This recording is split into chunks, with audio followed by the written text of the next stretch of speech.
Semua itu kalau di total kita akan mendapatkan yang lumayan, mulai dari ratusan juta sampai setengah M bisa loh.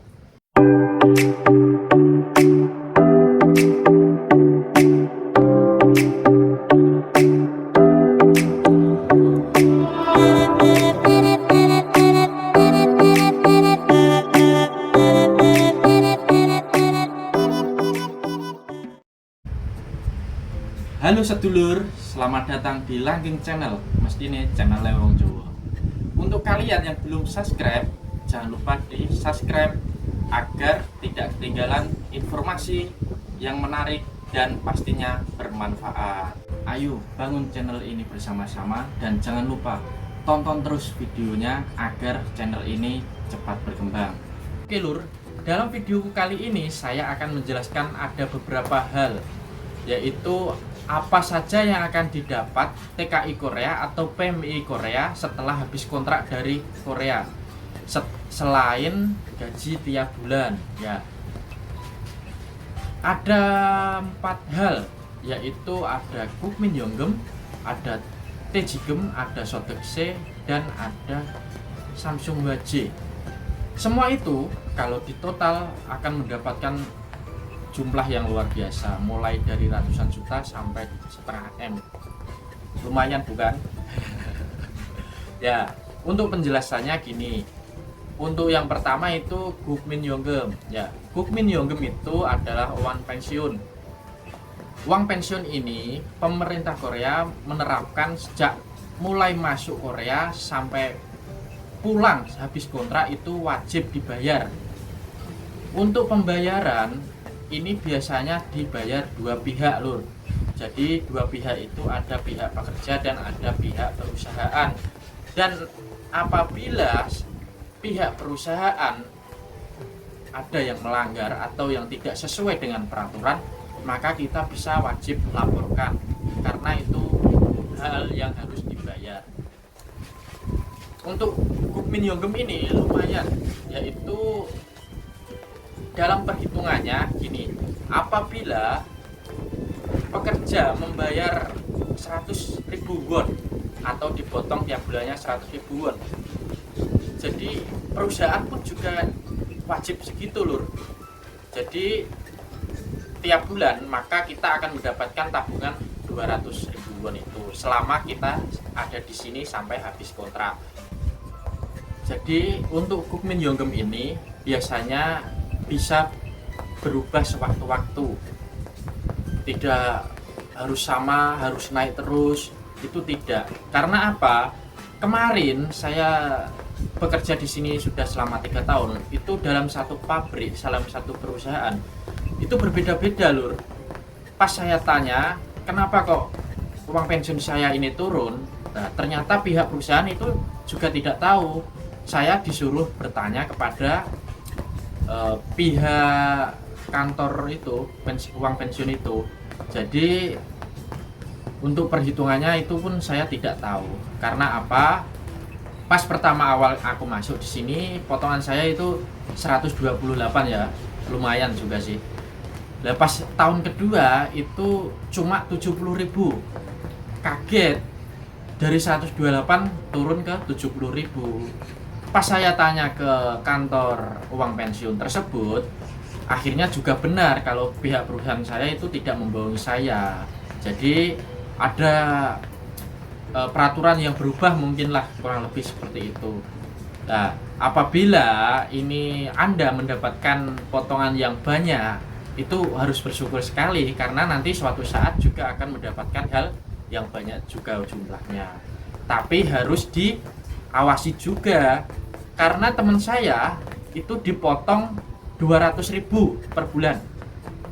200.000 kalau sama perusahaan kan otomatis harusnya 400.000 per bulan itu. Jadi sangat besar sekali. Ternyata itu pas dicek di akun uang pensiun tersebut jumlahnya nggak sesuai sama apa yang dipotong sama temenku itu. Jadi itu nggak wajib lah untuk dilaporkan. Pas ditelusuri ya 200.000 itu kita yang tanggung, perusahaan cuma numpang, cuma ikut namanya saja. Itu sudah sangat melanggar. wajib diproses hal tersebut. Karena apa? Itu hak kami, hak kita harus diurus. Jangan takut kalau kita benar, gitu ya Lur ya. Untuk yang kedua Lur, untuk yang kedua ini ada Toejigem.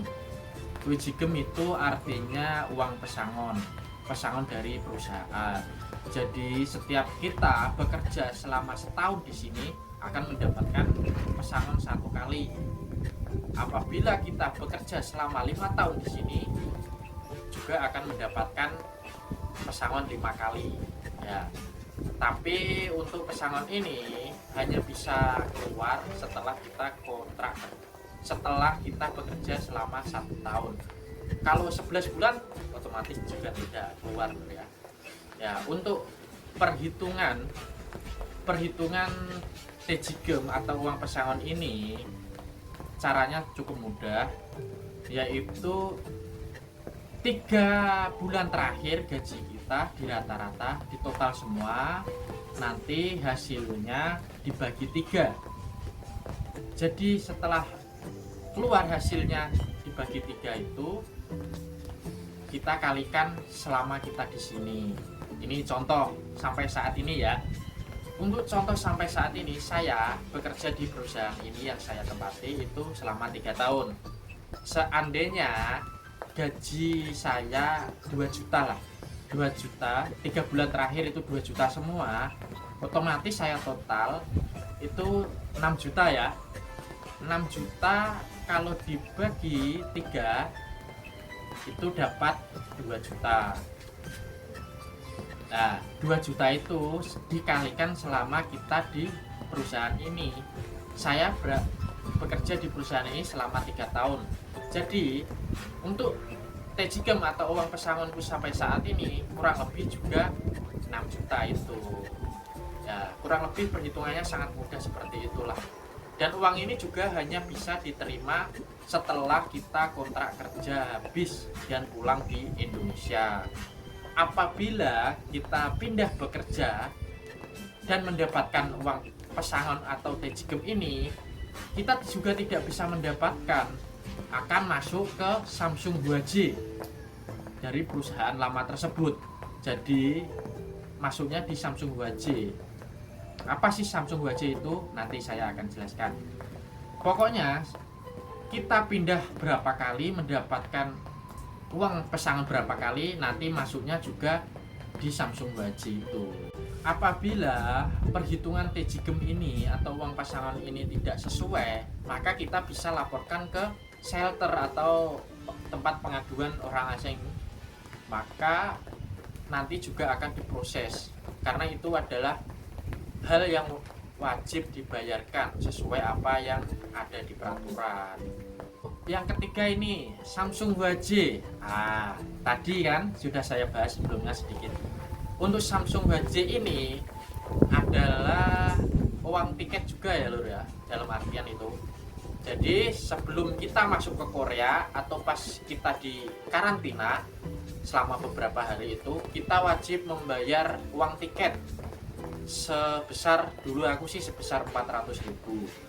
Jadi uang tiket itu untuk mengantisipasi suatu saat kita kalau tidak punya uang, jadi itu bisa cair untuk pembelian tiket lah, atau dalam artian kita bisa dipulangkan secara terpaksa, itu juga bisa digunakan ya. Jadi untuk uang Toejigem yang tadi pindah kontrak kerja atau pindah tempat kerja, masuknya itu di sini dulu Lur, sama uang tiket ini berkumpul di sini. Nanti juga cairnya juga di Indonesia. Ya, kurang lebih begitulah. Yang keempat itu ada Sodexo. Apa sih itu Sodexo? Ya, Sodexo ini artinya adalah gaji pendapatan. Gaji pendapatan tiap bulan kita itu wajib dipajaki, dipotong sama pemerintah. Karena apa? Pendapatan kita selama kita di sini itu wajib dibayarkan. Apabila tidak dipotong tiap bulan, maka akan terkena potongan tiap tahun sekali, tergantung perusahaan masing-masing. Jadi Sodexy ini biasanya bisa cair 90% ya. Tiap tahunnya itu bisa cair 90%. Jadi total keseluruhan lah. Dan tiap perusahaan itu juga memberikan peraturan yang berbeda-beda untuk mendapatkan Sodexy ini. Karena perusahaan itu terkadang bisa mencairkan Sodexy ini tiap setahun sekali bisa, atau nantinya kita pulang juga bisa. Jadi lumayan juga lah. Peraturan ini kalau nggak salah bisa didapat setelah peraturannya muncul tahun 2019 disahkan. Sebelumnya nggak ada pencairan Sodexy, itu tidak ada. Mulai kalau nggak salah ya 2019 tersebut. Jadi untuk penjelasan 4 hal tersebut kurang lebih segitu. Kalau ada kata-kata yang kurang lengkap ataupun salah pengucapan saya atau salah pengertian saya, juga saya minta maaf karena itu di luar dugaan saya. Ya lumayan juga ya, keempat hal tersebut kalau cair semua maka akan memberikan kita sedikit modal di Indonesia. Ya nggak sedikit sih, ratusan juta juga lumayan kalau buat modal. Ya cukup segitu untuk penjelasan dari apa yang akan kita dapat setelah pulang dari Korea. Ya cukup segitu saja penjelasan yang saya berikan. Semoga bermanfaat untuk kita semua yang ada di sini ataupun calon pekerja migran yang masih proses di Indonesia. Tetap semangat dan semoga berkah untuk kita semua. Tetap support channel ini supaya terus berkembang, akan memberikan informasi yang menarik dan bermanfaat. Sampai jumpa di video selanjutnya. Salam sukses bersama.